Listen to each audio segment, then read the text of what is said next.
I told a social worker the real reason my sister wanted a foster kid. I'm 28, and I have an older sister, Jane, who's 36. Jane is married with 2 kids, a boy and a girl. On the surface, it looks like a normal household.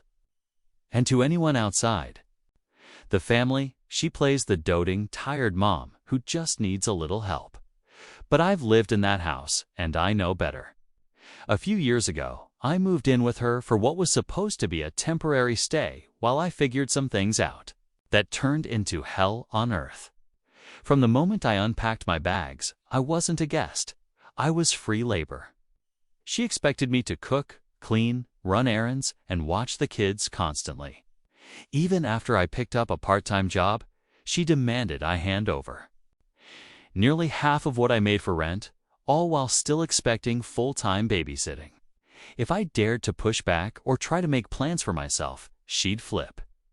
I couldn't breathe without her monitoring it.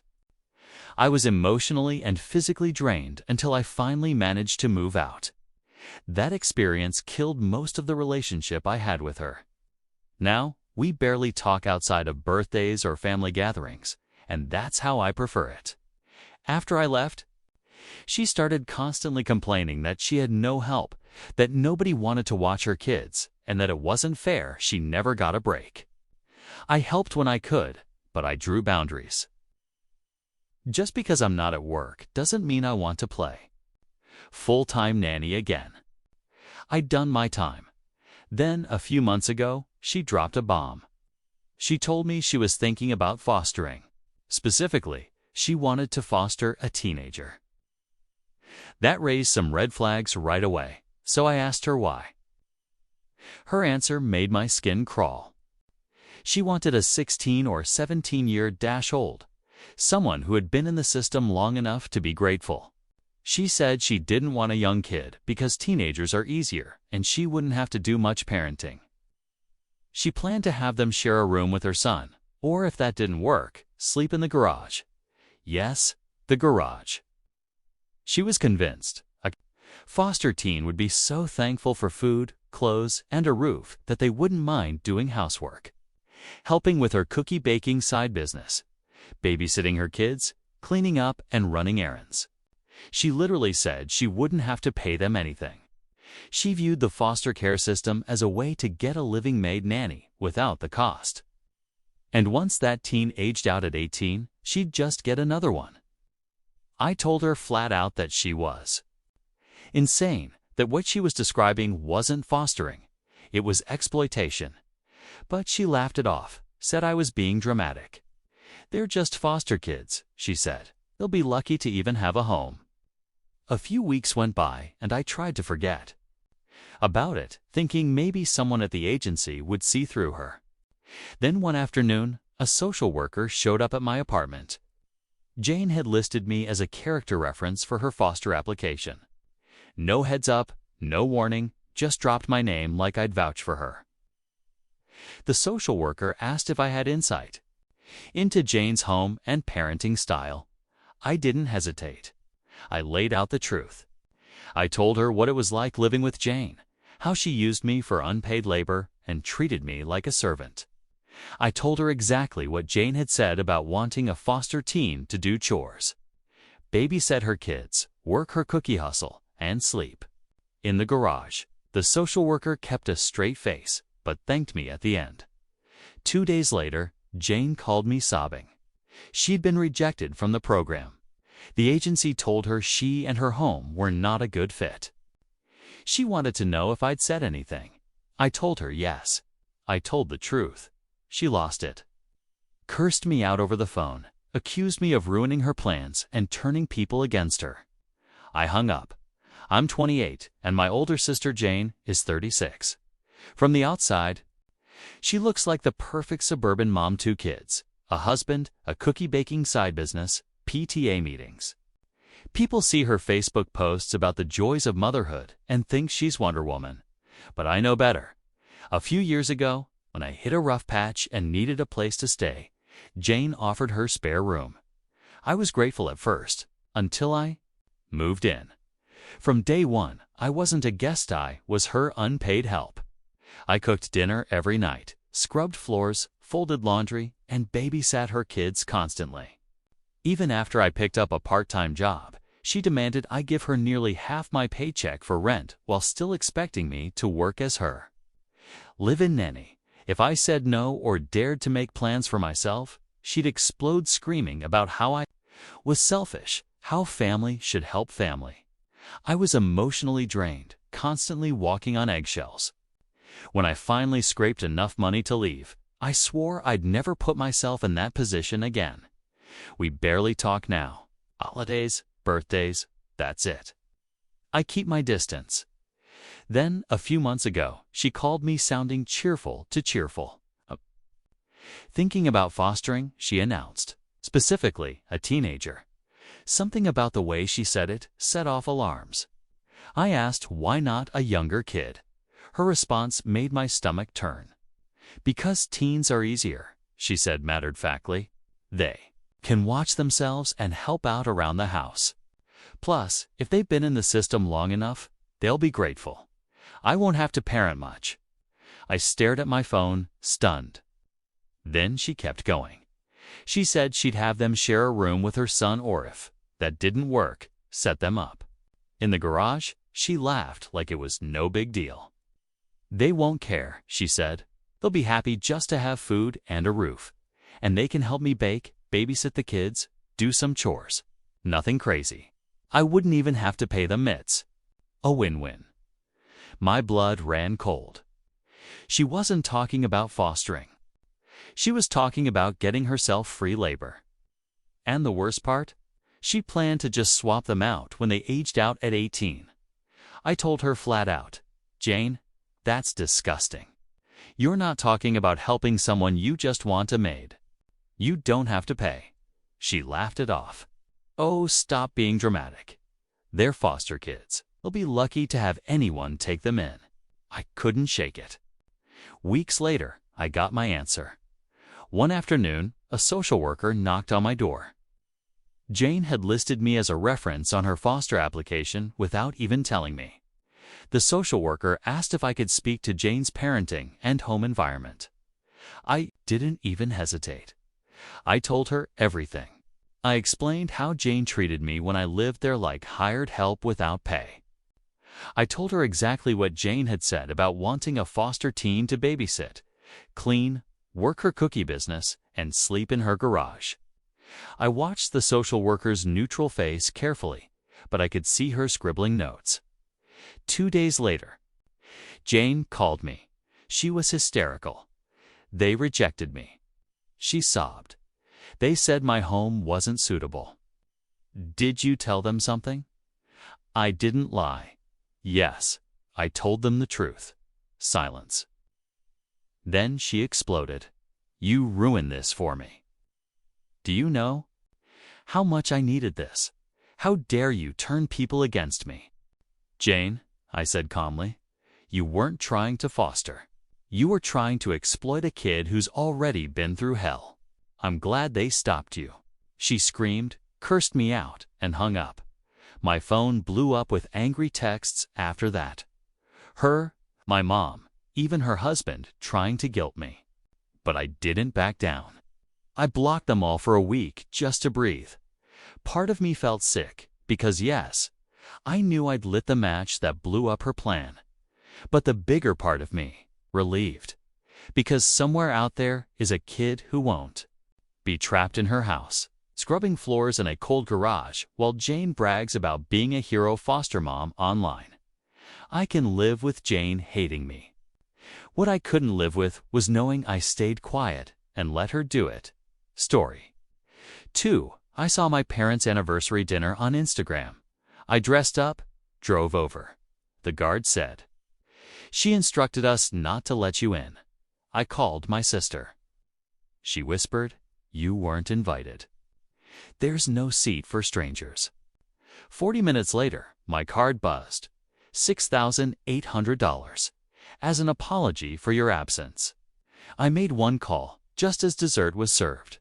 A waiter walked in holding a small secret box with my name on it. And after they opened it, no one took another bite. I wasn't planning to go anywhere that night. Just me, my couch, and a cheap bottle of red I picked up on the way home from a 12-hour shift. Shoes still on, jacket still zipped. I was that kind of tired. Then I opened Instagram.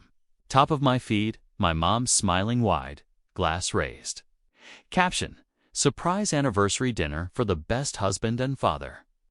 Next photo, my dad, laughing, surrounded by candles, cake, linen, napkins.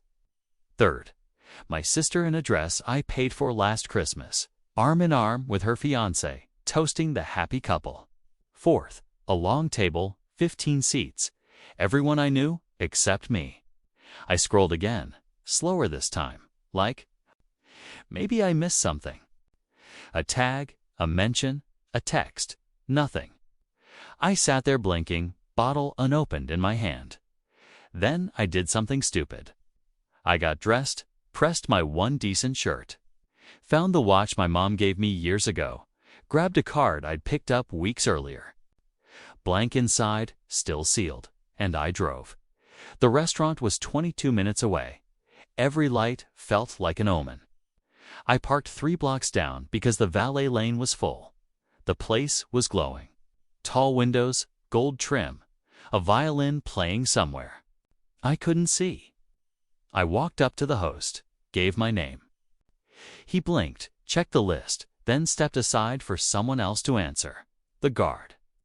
Bigger than I remembered, probably new. He looked down, adjusted his earpiece, then leaned in. She instructed us not to let you in, said. You're not on the list said, and I quote, there's no seat for strangers. I thought I misheard him. I didn't. I opened my phone. No missed calls, no apologies, no explanations.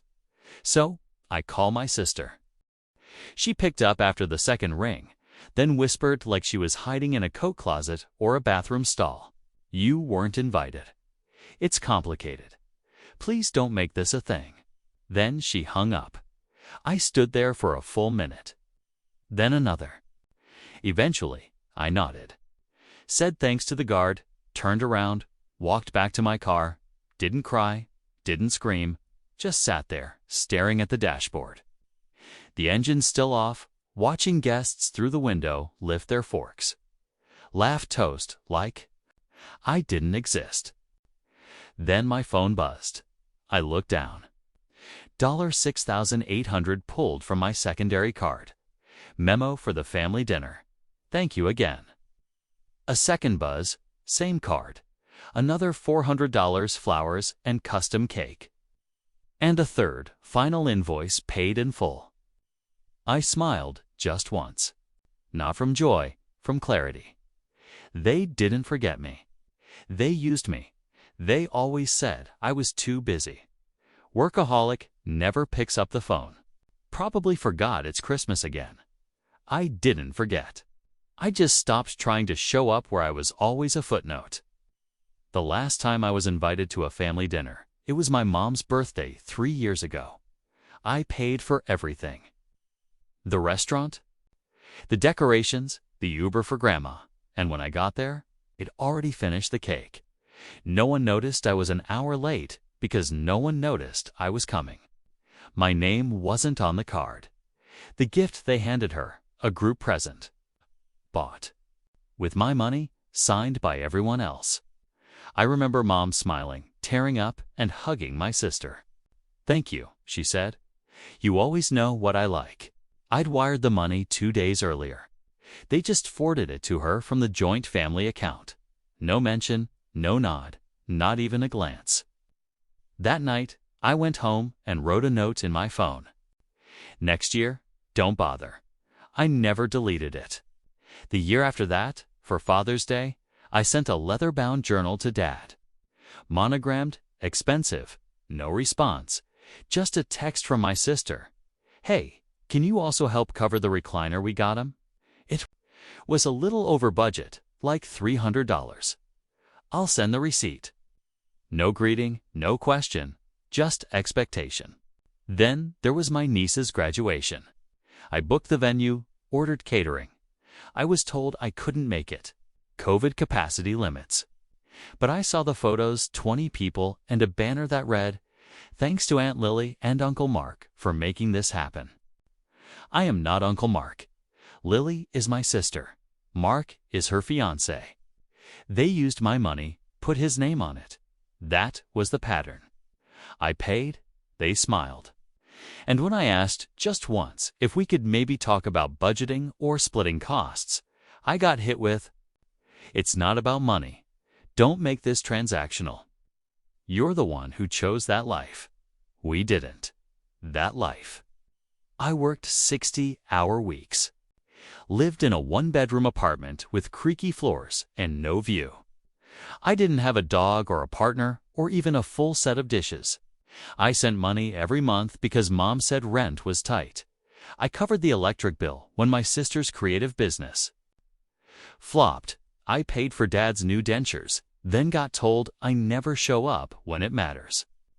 When I offered to fly home last Thanksgiving, my sister texted back, "Actually, we're keeping it small this year, just nuclear fam."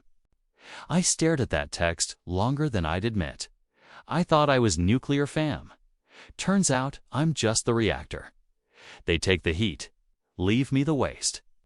Even the dinner I saw on Instagram, the one I wasn't invited to, it wasn't spontaneous.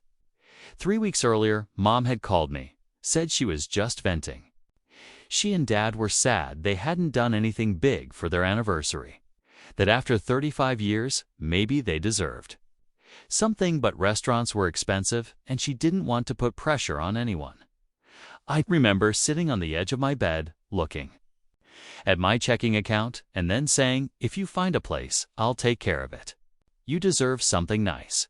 She sniffled, said I was too good to them, said they'd figure something simple out.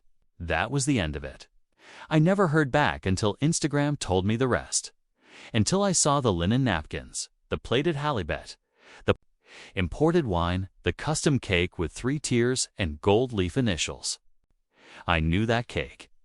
I knew that bakery because I paid for that bakery's Christmas fundraiser last year. They gave me a discount, probably the same one they used this time. And the table in the photo. That table sat 15 plates. 15 people for generations? No. Seat for strangers. That phrase wouldn't leave my head. Not, "He's not coming." Not, "He's out of town." Not, "We forgot." No, there's no seat for strangers. Like I was a guest in my own family, an outsider with a credit card. They didn't forget me. They counted on me. And then they counted me out. And when I saw that charge hit, my account, $6,800 plus tax. I didn't scream. I didn't reply. I just breathed. It was the first clear breath I'd taken in years. Then I made one call. The silence didn't bother me anymore. I was getting used to it. I sat in the car, engine off, radio off, phone in my lap, watching the glass walls of the restaurant shimmer under soft yellow light. Forks clinketed. People laughed. My money kept their wine glasses full. For years, I thought love meant paying without being asked, without keeping score, without expecting a thank you. But this wasn't love. It was debt collection. I wasn't the one in debt. I opened my banking app. 2 cards, one main, one backup. The backup was linked to the family account. They used it for emergencies, rent, prescriptions, repairs. That's what Mom always said. There was nothing left to repair. The transaction log told the whole story. $2,900. La Ra's Banquet. Full service deposit. $1,700. Floral design. Customized centerpiece arrangement. $1.50. Wine pairing upgrade $638. Tiered cake 2 4K edible gold. $560. Violinist 2 hours. Ambient. Set $46. Valet service for guests $11.80. Handwritten menu cards with guests' names. I zoomed in on that last line. Guest names. So it wasn't a mistake. It wasn't an oversight. It was planned meticulously. They knew I wasn't invited. They printed proof of it on cardstock. My breath steadied. I tapped more, scrolled to the bottom, found the section labeled Linked Accounts, clicked Unlinked Family, clicked Confirm. Then I opened Messages. Found a number I hadn't used in a while. Gabriel, the manager of a private dining service I once used for a work event. I typed, "Need a custom delivery tonight. Time sensitive. 1 box, 1 name, discreet." He replied in 60 seconds. Always. What's the tone? I paused, then wrote, "Clarity." I pulled out of the parking spot. Didn't rush. Didn't look back. Just drove home with the windows down, letting the night air settle into my skin. By the time I parked, the plan was already in motion. Gabriel had dispatched a waiter, suited, silent, perfectly on time. The box had been packed. Matte black, no. Markings, just a small silver plaque on top. My name, nothing else. Inside the box that took longer to prepare. I opened the folder I kept in my desk drawer. The one no one knew existed. It contained years of receipts, every transfer, every Venmo. Every "Can you cover me this once" color-coded. Itemized rent for mom and dad's house, 18 months. Private school tuition for my niece, 2 semesters. Lily's failed Etsy business for $1,800 in materials. Dad's dental work. Mom's hip consultation, groceries, flights, hotel rooms, spa days, all funded by me. None of it repaid, none of it acknowledged. I printed the summary. Page 1. Total amount given, $48,735. Page 2. Total received in return, $0. Then I added a third page, a letter, short, measured, typed in bold black font. This box is not about anger. It's not revenge. It's math. For years, I paid for love I never received. I gave because I believed I belonged. This dinner showed me otherwise. From this moment on, I am no longer your silent sponsor. I am no longer. The backup plan? I am no longer available for quiet use. Let this be your clarity. Let this be your last withdrawal. I signed it. No name, just my initial. I folded all 3 pages, placed them inside the box, along with a single photograph. It was from 10 years ago. My parents' 25th anniversary. The last one I was allowed to attend. I had organized it myself. Backyard lanterns, folding chairs, catering from a friend. My sister gave a speech. My dad cried. Mom hugged me and said, "You'll make a great husband." One day, that photo showed her mid-hug, arms around me, glass in hand. She was smiling. I flipped it over and wrote on the back, "This was the last time I thought I mattered." Box closed. Box delivered. Gabriel sent a photo once it was placed on the table right after dessert. A room full of full bellies and full glasses, and 1 sealed box with 1 name. Mine. They didn't see it arrive at first. The box. It was silent, like me. 1 waiter stepped forward during dessert. No tray, no plates, just 1 matte black package. With a small silver plaque on top. 4 words, my full name. Gabriel sent me a photo as he backed away. My father had just set down his fork. My mother was mid-laugh, holding her wine glass and 2 fingers like she always did when she was proud of something. She was proud tonight. Why wouldn't she be? Everything was perfect. The music, the table, the people, the flowers. All of it paid for by the son who wasn't there. The one she'd labeled a stranger. The waiter placed the box carefully between the wine bottle and the centerpiece, then gave a small bow and left. Silence followed. No one reached for it right away. They stared. My sister was the first to move. She leaned in, reading the plaque. Her expression changed like someone had just turned down the lights. "What is it?" her fiancé asked. She didn't answer instead. She looked at Mom, then Dad, then finally lifted the lid. It didn't snap open. No fanfare. Just 3 pages and 1 photograph resting inside. 3 sheets of paper, 1 truth. They unfolded the top sheet. Page 1, a ledger, itemized, dated, color-coded. Every transaction I had covered for the last 7 years. The vacations, the car repairs, the orthodontist bill, the deposit for the piano they gifted to my cousin's daughter. All of it to the cent. Dad blinked. He reached for his glasses. The second page. Page 2. A single number. Total given $48,735. Total returned $0. Silence. Even the violinist stopped playing. Page 3. The letter. Mom read it aloud. Her voice cracked on the second line. This box is not about anger. It's not revenge. It's math. For years, I paid. For love I never received. She stopped halfway. Her hands were shaking. Someone tried to speak. Grandma, maybe, but she stopped when she saw the photograph. It sat there like a wound. 10 years ago. Backyard dinner, my arm around Mom. Her smiling into my shoulder. They flipped it over. Read the message scrolled in ink. This was the last time I thought I mattered. Then came the shift. You know that moment when a room changes temperature without warning? When people stop chewing. When cutlery freezes midair. When eye contact becomes a liability. That moment. It happened all at once. No one said my name, but they felt it. Every single one of them, not just Mom and Dad. My sister, her fiancé, my aunt who once texted me. You're the only dependable one in this family. My uncle who borrowed $1,000 for a medical emergency that turned out to be a flat screen. My cousin who moved into my old apartment rentry and never said thank you. They were all there, all full, all guilty.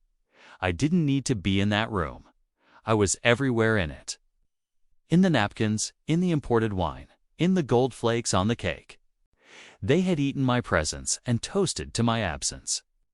And now they were choking on the bill. Mom set down the paper. She tried to pass it to Dad. He refused to take it. Instead, he stood, looked at the box, then down at the photo. He didn't speak, didn't sit, didn't blink. My sister whispered something under her breath. No one heard it.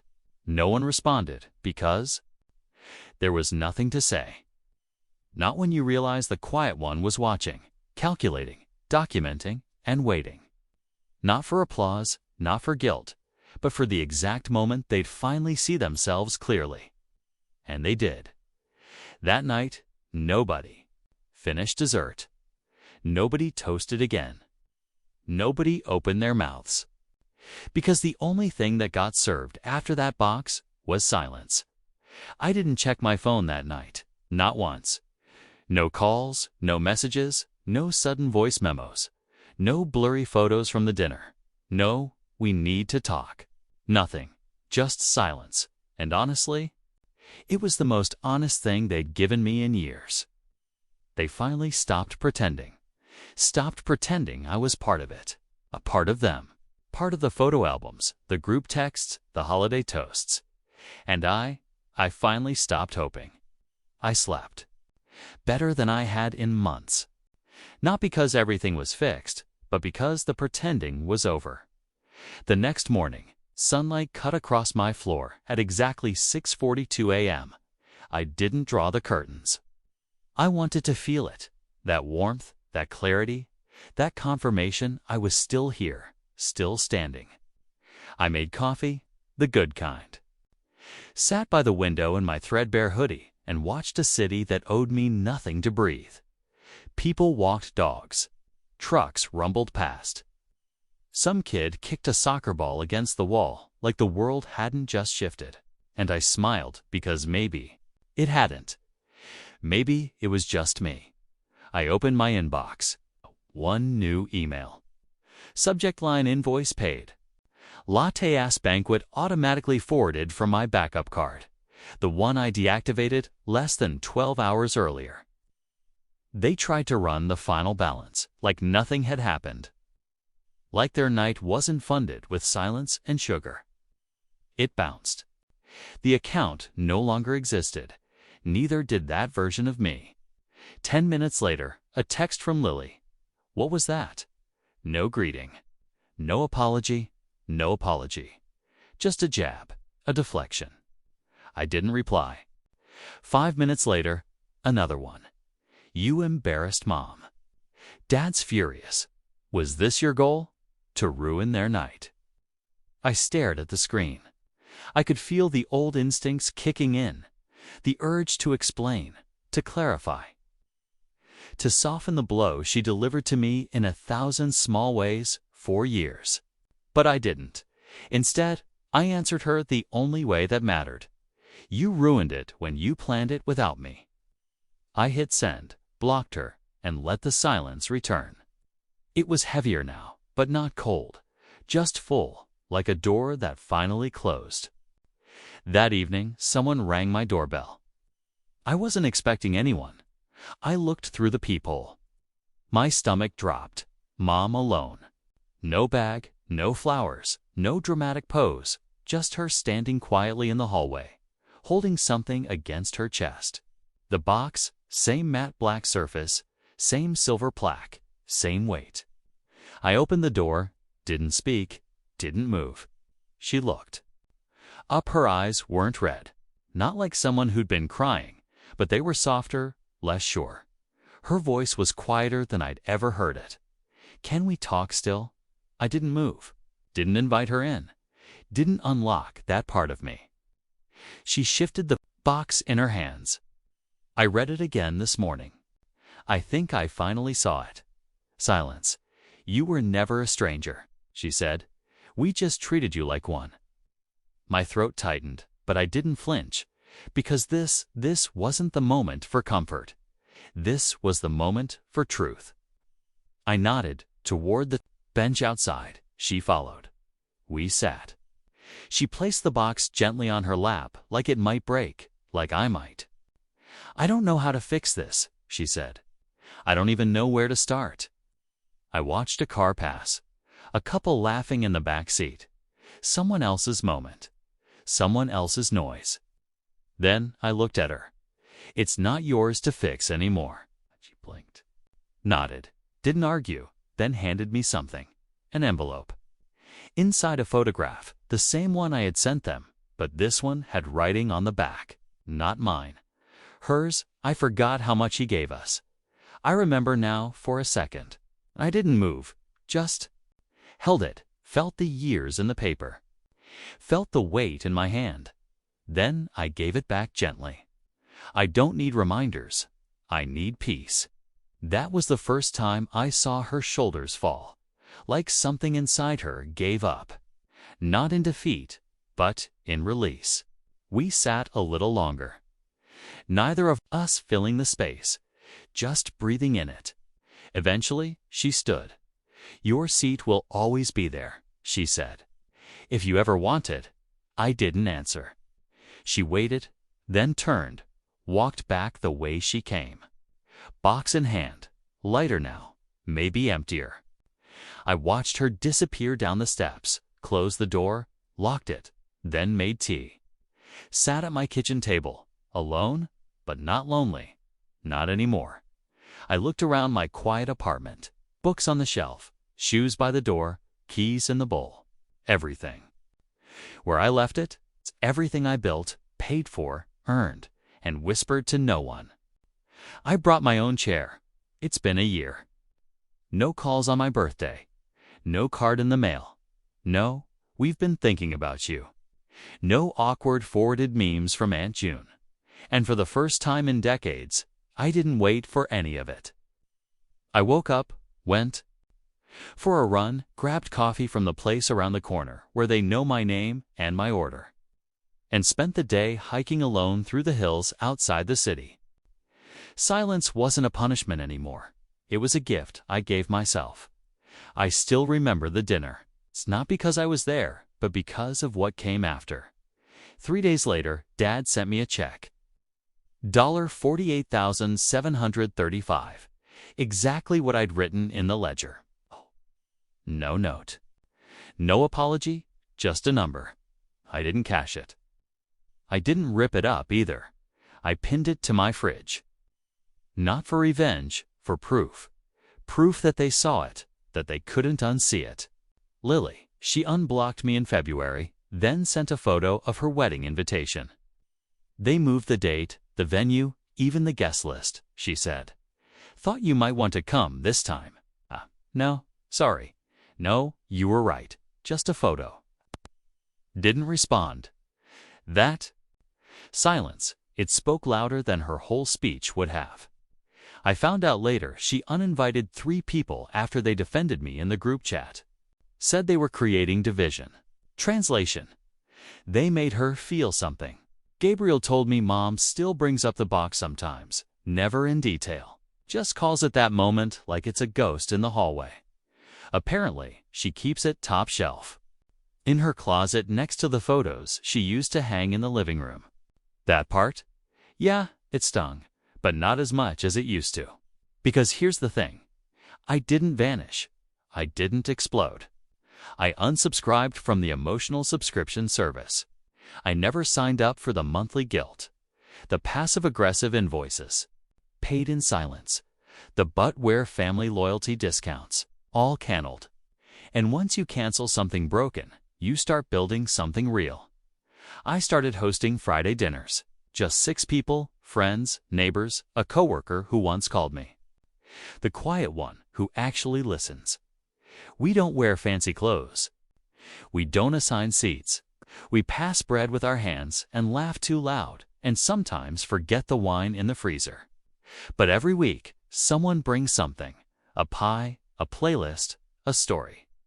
No one shows up empty. No one shows up just to take. Last night, we were cleaning up after dessert when I noticed something strange. There was an extra chair, one more than I'd put out. I almost moved it. Then I smiled and left it.